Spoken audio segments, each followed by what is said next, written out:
Buenas noches, señoras, caballeros, bienvenidos a Tiempos Modernos.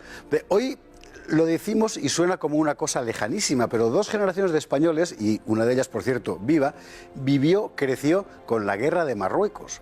Una guerra que no fue exactamente contra Marruecos, enseguida veremos exactamente lo que fue, y que comenzó en su fase más reciente, más contemporánea, con una auténtica calamidad, el desastre del Barranco del Lobo. ¿Qué fue? ¿Qué pasó? Esto. El 27 de julio de 1909 morían 153 soldados españoles y otros 599 resultaban heridos en una emboscada en el Rif, en el norte de Marruecos, no lejos de Melilla. Fue el llamado Desastre del Barranco del Lobo, uno de los episodios más tristes de la Guerra de Marruecos. Lo que conocemos como Guerra de Marruecos no era una guerra de España contra el Reino de Marruecos, sino contra las cabilas bereberes que ocupaban el territorio del Rif, en el norte del país. En un complejo juego de política colonial entre Francia, Inglaterra y Alemania, Marruecos había terminado convertido en protectorado, pero con soberanía nominal del sultán alauita, y a España le había tocado en el reparto precisamente aquella zona norte, el Rif, una cadena montañosa que oscila entre los parajes semidesérticos y las cumbres boscosas, una franja del tamaño de la Comunidad Valenciana en el norte de África, desde el Atlántico hasta la frontera con Argelia. ¿Y qué nos jugábamos en el Rif?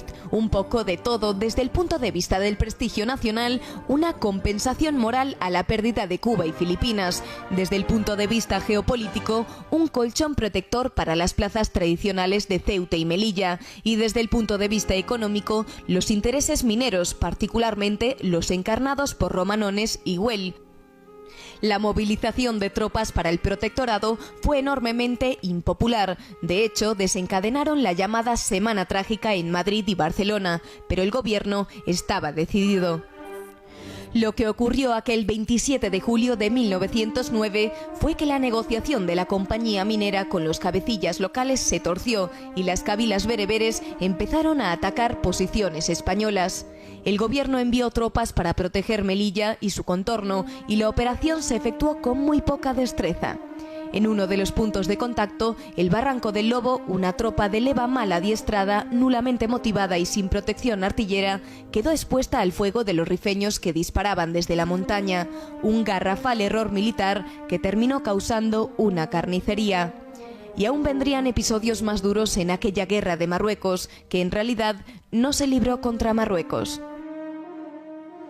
Una guerra que en realidad efectivamente no se libró contra Marruecos. Luis Togores, muy buenas noches, ¿qué tal? Muy buenas noches. Es complicado explicarlo, pero la guerra de Marruecos no fue contra el Reino de Marruecos. Es que no existía realmente. Claro. Marruecos era una entelequia política dentro de la disolución del Imperio Turco, que todavía quedaba por allí, teóricamente Marruecos pertenecía al Imperio Turco. No era de nadie, porque ninguna nación europea se la había adjudicado hasta 1906 con el Tratado de Algeciras, que ya sabes que a los españoles nos dieron el norte para que el Estrecho de Gibraltar lo controlase una potencia que no lo podía controlar, y por eso, teniendo Ceuta y Melilla, nos dieron toda la zona del Rif y de la Yévala, pues precisamente para tener ese territorio que no era de nadie, y los españoles, por tanto, lo podíamos tener. Además, sabes que los rifeños no son como el resto de los marroquíes. Exactamente, son mayoritariamente bereberes y además con una identidad muy acusada, específicamente rifeña. Tienen hasta lengua propia y cultura propia y se llevan a matar con los...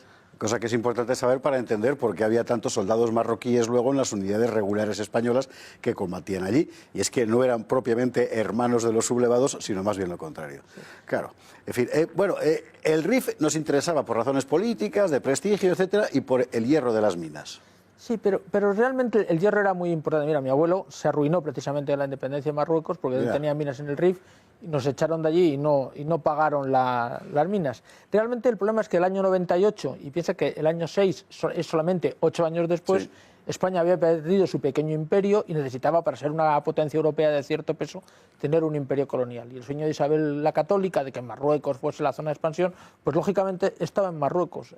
Y como en 1906 las potencias europeas, como luego ocurrirá en 1911, quieren hacer que ese único territorio que queda en África independiente, junto con Liberia y con Abisinia, sea de alguien, pues deciden repartirlo y a los españoles nos adjudican graciosamente la zona del Rif, que era una patata caliente y envenenada. Nosotros llegamos allí y lo que hacemos es la típica operación española, que parece una cosa como de la conquista de América, de llegar y empezar a negociar con las tribus, los clanes locales, que es por otra parte la forma adecuada de hacer las cosas, y mal que bien aquello funciona. Hasta que deja de funcionar. Claro, se construyó un ferrocarril, se empezó a construir un ferrocarril para sacar, creo recordar, los primeros cargas de mineral, y creo que un morabito quedó afectado, y bueno, se empezaron unos tiroteos y se montó allí un combate en torno a Melilla, que todo el mundo piensa que era muy lejos. Desde Melilla un tío con una honda podía haber tirado una piedra al barranco del Lobo y a la zona del Gurugú, es decir, que la distancia era muy cercana, lo cual quiere decir que era una zona muy próxima, pero extraordinariamente complicada de manejar por la orografía y por la cantidad de cávilas que allí se acumulaban. Cávilas, que es la clave, sí. Es decir, estamos hablando de un territorio que no estaba vertebrado salvo por el carácter tribal, digamos, de clanes más o menos organizados, peleados entre sí unas veces y otras no, y que en esta ocasión encuentran un motivo para unirse con un enemigo común, que son los españoles que están allí presentes. Y que además somos extranjeros y cristianos, no nos olvidemos. Entonces, cuando se hace la operación militar para empujar de la zona del Monte Gurugú, de intentar estas cávilas, porque hay que tener en cuenta que un rifeño con un rifle, como decían ellos, con una fusila, podía disparar a las calles de Melilla, lo que era prioritario. Estamos muy cerquita, claro, cerquísima. Era empujarlos, digamos, lo más lejos posible. Y es donde precisamente una unidad militar se mete en el famoso Barranco del Lobo y se produce esa tragedia, que es los 153 muertos que has hablado tú en el documental y los 500 y pico heridos, que fue un verdadero revulsivo. Cuando la cosa se pone muy complicada, que empieza con ese ataque que hablábamos a la explotación minera y tal, el gobierno llama a la movilización. La calle está tan harta que la orden de movilización suscita lo que luego se llamará Semana Trágica, de la que hablaremos en otro momento, pero que ya podemos adelantar que fue una auténtica conmoción por la represión policial sobre los manifestantes y que creó un malestar formidable en la sociedad. Sobre todo en las grandes ciudades. Es que el problema que como hubo mucha urgencia y como luego pasaría en Anual, el miedo es que entrasen en Melilla y pasasen a la población europea a cuchillo, pues se movilizó lo primero que se podía movilizar. Se trajeron algunas unidades de Málaga, que era la zona próxima, y luego, en vez de hacer la recluta normal, se fueron a las grandes ciudades, que es donde había masa de población, digamos, fácil de conseguir. Y uno de los sitios que se fue era Barcelona, y se reclutó, digamos, unas quintas que eran ya gente relativamente mayor, gente de 30 años, casado con hijos, con familia y exacto, que no eran gente que acaba de salir de la mili, como diríamos en nuestra época, sino que era gente que a lo mejor hacía 10 años, pero que técnicamente hasta los 40 seguían en quintas, y eso se movilizó. Y claro, fue un revulsivo, porque claro, no es lo mismo coger unos padres de familia, y pensemos que en aquella época, si te ibas a la guerra, tus hijos, tú cobrabas el salario y tus hijos dejaban de comer y tal. Entonces, claro, fue un revulsivo convenientemente alentado por los anarquistas, pero con una gran parte de razón, por falta de eficiencia del sistema de movilización. A pesar de la reacción popular, el gobierno está decidido, no tiene más remedio por otra parte, porque es verdad que si no ataca, a Melilla se la comen, y va trasladando, creo recordar que hasta 15.000 hombres. Sí, no llegó, pero casi. Que era una masa enorme de hombres. Y desde luego, estamos hablando de Melilla, es decir, que es un territorio pequeño, en teoría, lo que hay que cubrir. Y relativamente rápido. Además, pues llegaron relativamente rápido. Y la operación consiste fundamentalmente en proteger los accesos a Melilla, para lo cual toman dos barrancos, el Alfer y el Barranco del Lobo. Exacto. Sobre el papel es exactamente lo que hay que hacer, pero lo hacen de tal forma que todo sale fatal. Sí, porque el objetivo era tomar el Gurugú. ¿Sabes? Que el Gurugú era la clave. Entonces, eran unas barrancas, unos cortados, donde la infantería teóricamente tenía que avanzar por dentro de la barranca y con exploradores moviéndose por arriba. Y ahí se quedaron empotrados esta unidad, o hay una unidad, un regimiento, y los cazaron como a conejos, sin poderse mover. Si te fijas, en el fondo no son muchos muertos, vamos a ver. No, te entiendo lo que quieres decir. Es decir, 153 muertos es terrible, pero si tú pensamos, como hablamos el otro día de la Primera Guerra Mundial, que en un día hubo 60.000 muertos, pues 153 muertos realmente no era una cifra verdaderamente importante, pero fue para unos españoles, que aquello en el fondo a la mayoría de los españoles les importaba poco Marruecos, porque los españoles, a diferencia de los ingleses y los franceses, no teníamos ningún beneficio de las colonias. Beneficio tenía Romanones, que tenía intereses y se forraba. Pero el señor normal de Marruecos no recibía nada. Como antes hablábamos, ni siquiera llegaba el hachís, con lo cual, pues no, aquello no tenía ningún... Entonces, claro, eso sí fue traumático, aunque la cantidad de muertos no fue muy grande. Además, las circunstancias propiamente estratégicas, por así llamarlas, no en tácticas, del lance fueron absolutamente calamitosas. Es decir, ahí estamos viendo imágenes ahí del Barranco del Lobo, que es eso que aparece en este momento en pantalla. Lo que se ve al fondo es Melilla. La cuestión es que nadie había previsto una protección artillera de las tropas que estaban allí dentro. De tal forma que no hubo proyectiles para rechazar mínimamente a las cabilas bereberes que aparecieron en las crestas a disparar. Que dispararon a placer.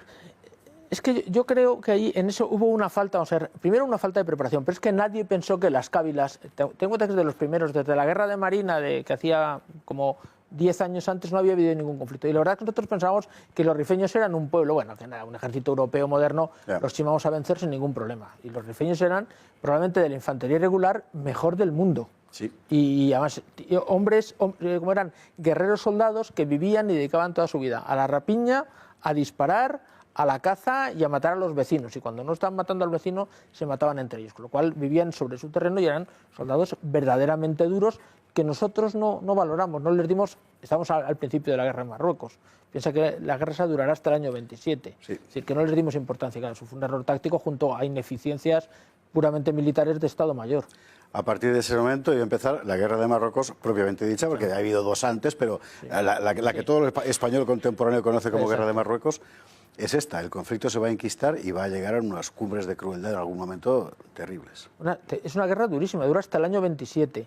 Y además fue una guerra importante, primero porque se demostró que España no era una potencia colonial verdaderamente viable. Y segundo, también supuso, desgraciadamente, porque fue a costa de muchísima sangre, la revitalización del ejército español. Ahí nació un tipo de soldado nuevo que aprendió a hacer la guerra como Dios manda en Marruecos, que son los africanistas. Que esos mismos africanistas que van a ser los que luego van a luchar en la guerra civil española, en los dos bandos. Porque por un lado tenemos a Franco, a Mola, a Varela, pero por el otro lado tenemos a Rojo, a Miaja. Es decir, que los grandes militares de la guerra civil aprenden de las lecciones del Barranco del Lobo y todos los combates que durante prácticamente 18 años van encadenándose hasta que se firma la paz. Y un capitán de regulares que terminará dibujando la línea frente a Leningrado en Krasnivor. Exactamente. Nada menos,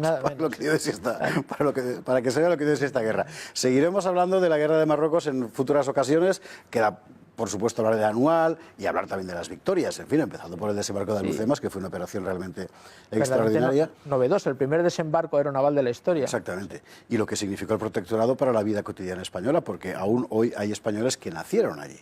Mi padre, sin ir más lejos. Mi padre nació en Saniarrami, en el aeropuerto militar de Tetuán, porque estaba allí destinado mi abuelo. Me lo saluda usted. Luis Togores, muchísimas gracias. Gracias a bueno, ti. Primera aproximación a la guerra de Marruecos, esa que tanto ha llenado la memoria de dos generaciones de españoles y de la que seguiremos hablando. Muchísimas gracias por estar ahí. Mañana más aquí en Tiempos Modernos. Buenas noches.